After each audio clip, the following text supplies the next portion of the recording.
Hey everyone! Today we're going to learn about one of the most intense and game-changing battles in early Islamic history, the Battle of al-Qadisiyyah.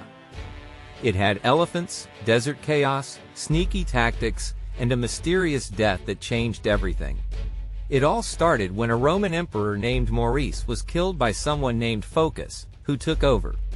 This caused a lot of trouble. Khosrow II, the king of the Persian Empire, used the chaos to start a war with the Romans. His army quickly took over big areas like Syria, Egypt, and parts of modern-day Turkey. They even took something called the True Cross, which was very special to Christians. But things changed when Phocas was removed in 610, and replaced by a new emperor named Heraclius. Heraclius wasn't ready to give up. He fought back and slowly took back the land the Romans had lost. He even beat the Persian army in a big battle and got close to their capital. Back in Persia, Khosrow II was killed by his own son, Kavad II. Kavad made peace with the Romans and gave back the land and the True Cross. Just when things looked better, disaster hit. Kavad II died from the plague, and the empire fell into a civil war. His young son became king but was killed by a general named Sharbaraz. Sharbaraz was also killed not long after. Then Khosrow's daughter, Boran, became queen. She tried to fix things by rebuilding the empire and signing peace deals. She chose a smart general named Rostam to lead the army. But the civil war kept going, and Boran was either killed or stepped down. Other rulers came and went until a young boy named Yazdegerd III, Khosrow's grandson, became king. But real power was still in the hands of generals like Rostam. While Persia was struggling, big changes were happening in Arabia. After Prophet Muhammad passed away, Abu Bakr became the leader and united all the Arab tribes. Then he began expanding the Islamic Empire. He sent his top general, Khalid ibn al-Walid, to fight in Syria and Iraq.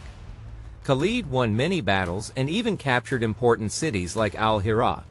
By the middle of the year 633, Khalid had taken over more cities, and in December he won a huge battle against a mix of Persian, Roman, and Christian Arab forces. This gave Muslims control over most of Iraq. But then the Romans fought back in Syria, and Khalid had to leave Iraq. Around this time, Abu Bakr died, and Umar became the new leader. The Muslim army in Iraq was now weaker, and the Persians started pushing back. A Muslim general named al-Muthanna had to retreat and give up some important places. Umar sent help, and a new general named Abu Ubaid won some battles but was later killed in another fight. Muthanna took over again and waited for more soldiers. When they arrived, he attacked and forced the Persians back. Meanwhile, Persia and the Roman Empire were planning a secret team-up. Yazdegerd III even married into the Roman royal family to make the alliance stronger. But they didn't work together very well. The Romans attacked in 636, but the Persians weren't ready yet. Umar found out and decided to defeat the Romans first. He sent more soldiers to fight at Yarmouk, and they beat the Romans badly just 3 months before the Battle of al-Qadisiyyah.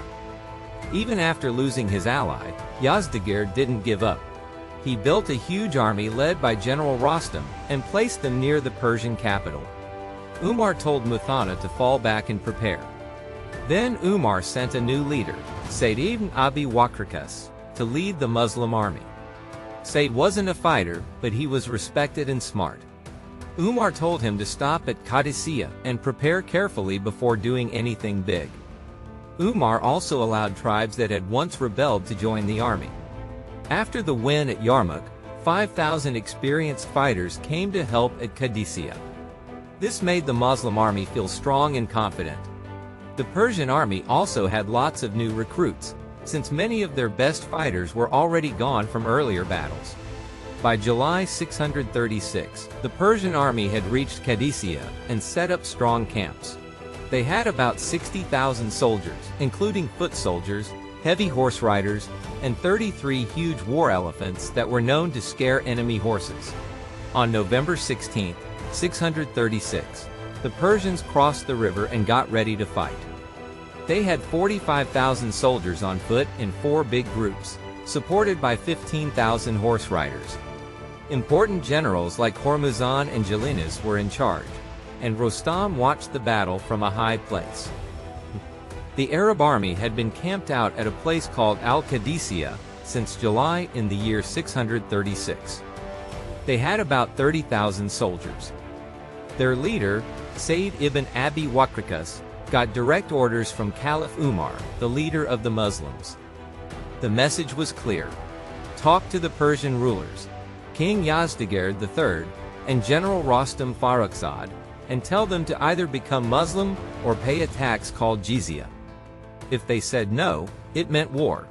Sa'd sent a few messengers to talk things out peacefully. One of them, Nu'man ibn Muqarrin, spoke to Yazdegerd at his court. Yazdegerd tried to embarrass the Muslims by putting a basket of dirt on one of their heads. But instead of being upset, the Muslim messenger smiled and said, "Thanks. The enemy just handed us their land." Even General Rostam realized that was a bad move. That dirt symbolized surrendering their homeland. Still, the Persians chased the messengers out, but the Arabs had already returned safely. Once things calmed down in another part of the region, Caliph Umar told Sa'd it was time to fight. Rostam brought his army to Qa'qa too. Even then, Rostam tried one more time to avoid fighting. He reminded the Arabs of the times they had helped each other, traded peacefully, and shared supplies. He even offered gifts, money, food, clothes, and horses, if they just went home. But the Arabs said no. They gave 3 options: accept Islam, pay the jizya, or prepare for battle. On November 16, 636, the first day of battle began. Rostam had secretly turned a canal into a road and moved his army across it during the night. Now both armies were only about 500 meters apart. The fighting started with one-on-one duels, a tradition among warriors. Then the real battle began. The Persians shot arrows and sent in their war elephants. These huge animals had armor and carried archers on top. It was terrifying. The right side of the Muslim army started to fall apart under the attack. Sa'd quickly sent more troops to help, and thanks to leaders like al-Ash'ath ibn Qais and Hamil ibn Malik, they managed to fight back. But on the left side, the elephants were winning again. So told one of his men, Qa'qa ibn Amr, to stop the elephants. The plan? Take out the archers and cut the ropes so the riders fell off. It worked. The elephants panicked without their riders and caused trouble in the Persian army instead. Then General Rostam himself joined the battle with his sword. By the end of the day, both sides were exhausted. There was no winner yet. The Muslims called this day Yawm al-Armath, which means the day of chaos. And the next day, November 17th, the Muslims got more soldiers. First came a group led by al-Qa'qa ibn Amr al-Tamimi. Then a bigger group led by Hashim ibn Utbah. Qa'qa had a smart idea. He made small groups of his soldiers enter the battlefield one after another, so it looked like endless reinforcements were arriving. The Persians got nervous. That day, the Persians didn't bring their elephants. Seeing the chance, Sa'd ordered a big attack. It didn't completely break the Persians, but it hurt them. Qa'qa also tried a funny trick. He dressed camels to look like strange monsters to scare the Persian horses. It worked for a little while. Still, Rostam wasn't giving up. He gathered his army and attacked again. The day ended with both sides still fighting hard. On November 18th, Rostam got worried. He wanted to win before the Muslims got even more help. He sent in everything he had. Soldiers, horses, and the elephants came back. The Muslim army started to panic again. But when Rostam tried to attack Sa'd's camp, Muslim horsemen stopped him just in time. Now Sa'd focused on one goal: stop the elephants. He told his men to blind them and cut their trunks. It was a harsh tactic, but it worked. The elephants ran away, and the Muslims attacked with full force. Even so, the Persians didn't give up. This turned into a long and painful battle. That night was so intense and noisy that Muslim records called it Laylat ul-Harir, the night of rumbling. Early on November 19th, the battlefield went quiet for a bit. But Qa? He wasn't about to let up. He rallied his men shouting, "Come on! One last push, and this is ours." He led a powerful charge straight into the heart of the Persian army. The Persians kept fighting hard, but then something huge happened. Their commander, General Rostam, was killed. Now, no one knows exactly how it went down. Some say a sandstorm rolled in and he got wounded in the chaos. Others say he was hiding behind a camel when a pile of weapons fell on him, and a Muslim fighter spotted him and took his head.